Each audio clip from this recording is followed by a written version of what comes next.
Hi friends, வாங்க இன்றைக்கி எதை பற்றின வீடியோனா எங்களோட லஞ்ச் தாங்க. பாருங்கள், கொஞ்சம் வெளியே போயிருந்தாங்க. வீட்டில் வந்து பார்த்தீங்கன்னா காத்தாலே சாப்பாடு செஞ்சு வச்சுட்டேன் பசங்களுக்கு கட்டி கொடுத்துட்டு. மீதி பார்த்தீங்கன்னா எங்களுக்கு இருக்குது.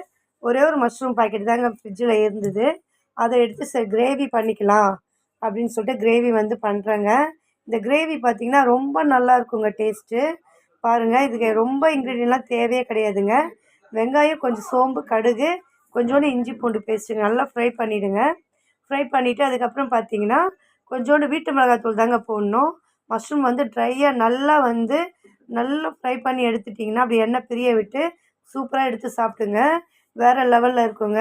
ஏன்னா நாங்கள் வந்து எப்போவுமே ஒரு கூட்டு இல்லைன்னா ஒரு பொரியல், இவ்வளோ தான், ஏதாச்சும் ஒன்று தாங்க வச்சு சாப்பிடுவோம். எங்களுக்கு வந்து பெருசாக எதுவுமே தேவைப்படாது. சிம்பிளாக தான் நாங்கள் சாப்பிடுவோம் எப்போவுமே. அதுதான் வந்து அப்போ சின்ன வயசுலேருந்தே பழக்கமாயிடுச்சு. இப்போ கூட பாருங்கள், ஒரு கூட்டு இல்லைன்னா ஒரு குழம்பு ஏதாச்சும் ஒன்று இருந்தால் போதும் அப்படின்ற மாதிரி தாங்க சாப்பிட்டுட்ருக்கோம். ஓகே ஃப்ரெண்ட்ஸ், பிடிச்சிருந்தா லைக் பண்ணுங்கள், ஷேர் பண்ணுங்கள், கமெண்ட் பண்ணுங்கள், முக்கியமாக சப்ஸ்கிரைப் பண்ணுங்கள்.